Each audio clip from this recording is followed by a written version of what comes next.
Welcome back. This is a review for Fruits Basket Season 2, Episode 13/38. And this episode, we're back at school finally. After that very long beach arc. We are finally back at school. This is mainly a Yuki-centric episode. So before I get into that, the only thing I want to mention is kind of at the very beginning, we get pretty much the normal gang, Kyo, Toru, Uo, and Hana all kind of hanging out. And the only thing to mention there is that Uo's kind of a little angrier than normal because she never ran into Kureno again. Which we know why she didn't run into Kureno again, but she's kind of upset about it, being a little bit more showing her a little bit more of her, I wouldn't say delinquent self, but just more of her kind of more hangry self, as you might call it. um, but that's all that's really needed a note that I wanted to note about the beginning portion of that. Um, so on to the actual portion, which is actually it's more Yuki centric, but it's we finally get to meet all of the student council, which is oh man, I love these guys. It's so much fun seeing all these guys together finally and getting to interact and oh, it's just so good getting to see all this animated finally. So I'll kind of go in order of which we were introduced to them, or at least kind of seen them in today's episode. So we have Kimi. I'm talking about Kimi Toto, who is, oh my gosh, she is so much fun. And she's pretty much the foil, you could say, to the Yuki fan club because she just doesn't care. She purposely tries to piss them off, and it's hilarious. I love it so much. She's so much fun. She's noted as the seductress, which is the type of, in particular, definitely the type of girl that the Yuki fan club didn't want in the student council, but she's there, and she's so much fun. I love her. She just enjoys teasing and making fun of the Yuki fan club. Um, but we're introduced to her very quickly because Yuki fan club and Yuki were talking as she comes in. You can get to see her for the first time. It's funny because there's a lot of people, especially a lot of anime onlys now, who are saying that Kimi looks a lot like Toru. They're going, oh, she's like a rebranded, redone Toru. But it's like, I find it really funny because in the manga, it might just be because of how they drew her hair, her bang parts in anime, but in the manga, she doesn't look anything like Toru. And I find it funny because there are some people who've read the manga who would say that Machi in the manga looks like Toru, which I disagree with. I've always been able to tell them apart. I don't think they look like each other at all. They have very distinct eyes, and definitely personalities. But it's just funny that people are saying that about Kimi of all people, and I just find it funny. Um, so I'm introduced to her, and she starts calling Yuki by Yunyun, and Yuki's like, "Who are you, and how did you come up with this weird nickname?" And then of course Kakeru shows up, and he's like, "Yunyun," and Yuki's like, "Why, why?" Um, and it's hilarious, and he keeps trying to get Kakeru to tell him why he's calling him Yunyun, and Kakeru's just ignoring him and just keeps talking about things. Um, and then of course they both take Yuki over to the student council where we're reintroduced to Machi and officially introduced to Neo. Before I go on any further, I want to mention one more thing about Kimi. Now, interesting enough, I'd say that this refers to the subtitles.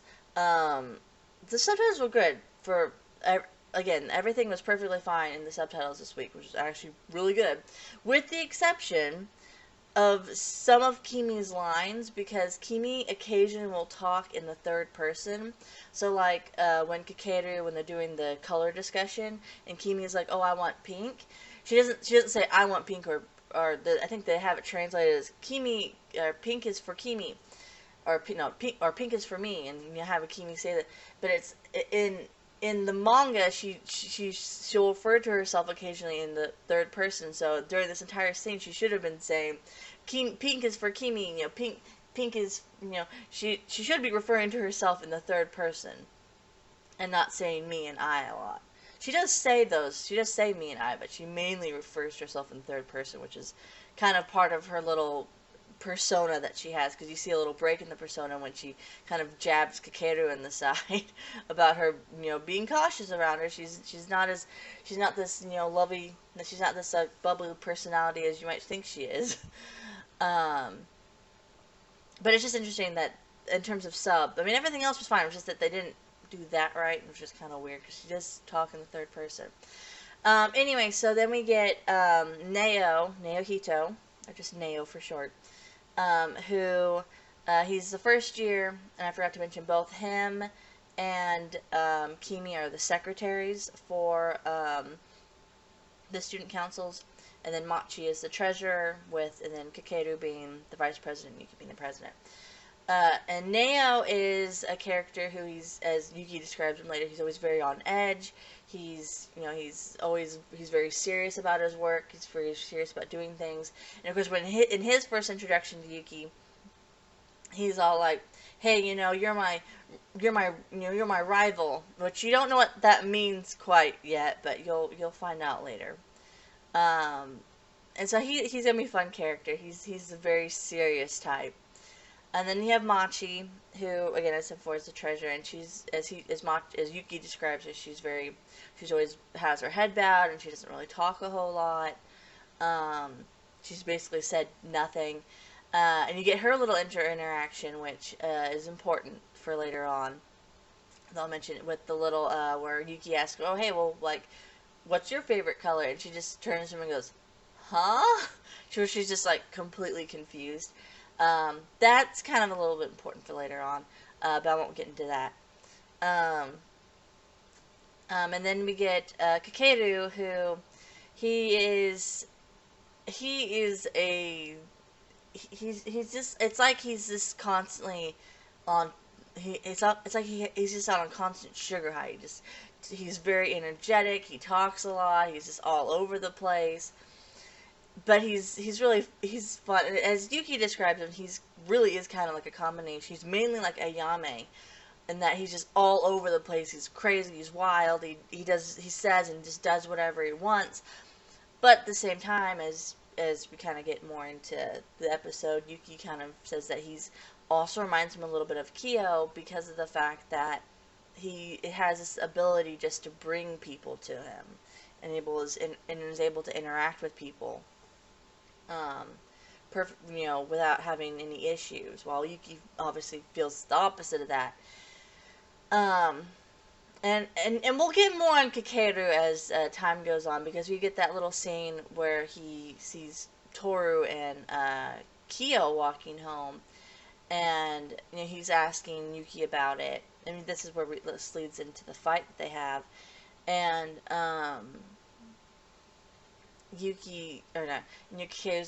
Kakeru's like, "Oh, or like, your Kyo kind of seems more happier than you are." And then Yuki, who, again, he said in the episode, he pretty much always compares himself to others, that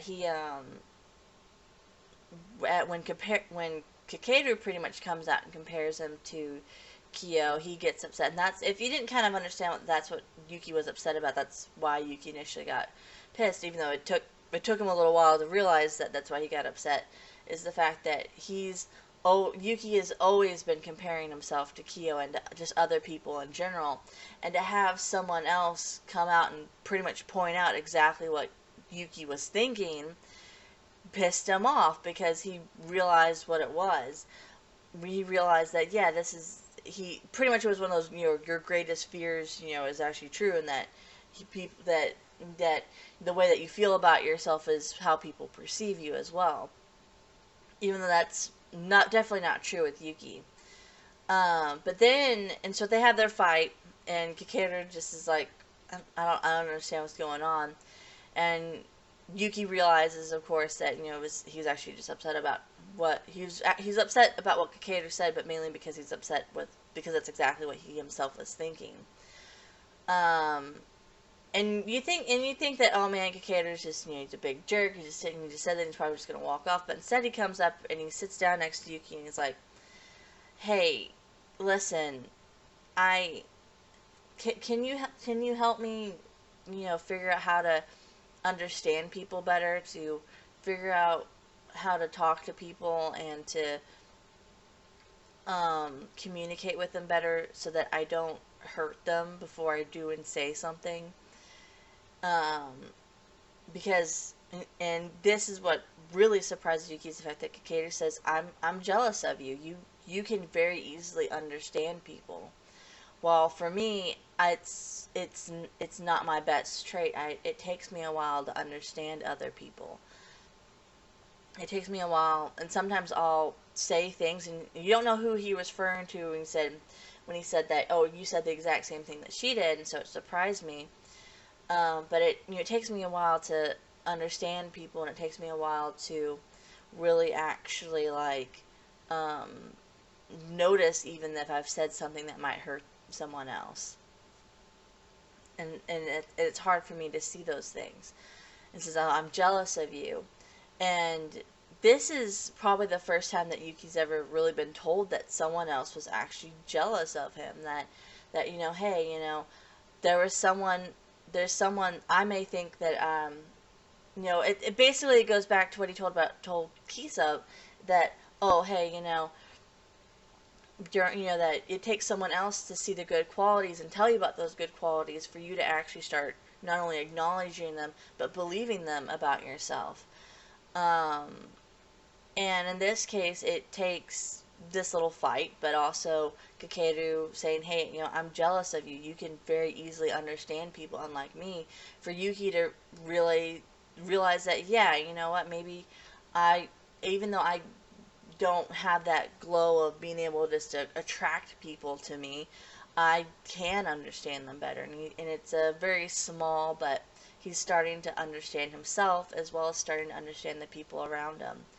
And of course and so it's a very sweet moment that it's another Yuki centric episode, but it's him really learning that he's more than just what he thinks he is in his head. He is a better person than who he thinks he is. And so you get of course the ending line with him going with Yuki thinking, even if we can come, if even despite the fact that we were fighting, if we can come to an understanding like we did, then maybe being around people, like him and the student council, maybe it won't be so bad. And so it's fun and it's sweet and I like it. It's again, we're starting to see Yuki starting to develop, and it's still gonna be continuous. He's still gonna be working on it, but it's gonna be a fun journey to see him slowly but steadily develop over time. Um, I think that's all I wanted to mention about this episode. I feel like there might be something I'm missing, but I can't remember what it is. But yeah, I love that. Oh, I remember what it is. I also like the fact that this kind of refers back to Yuki thinking of himself as, oh, he's kind of lonely, he's by himself, he doesn't really attract people to him, and he thinks of Kyo, and if you think of Kyo, he has those like two other classmates that they call him Kyon Kyon. They have a little nickname for him. Well, now Yuki has his own little group of friends, in this case the student council, with Kimi and Kakeru already calling him Yun Yun.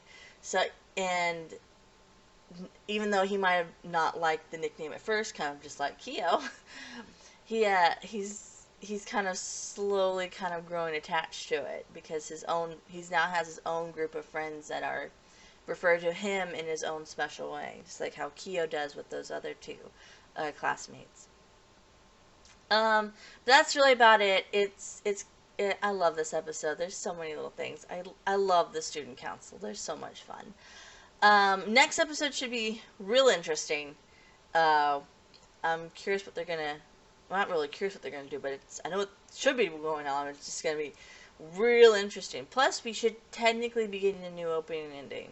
Technically, because I think they've already announced it, or at least opening wise, I think.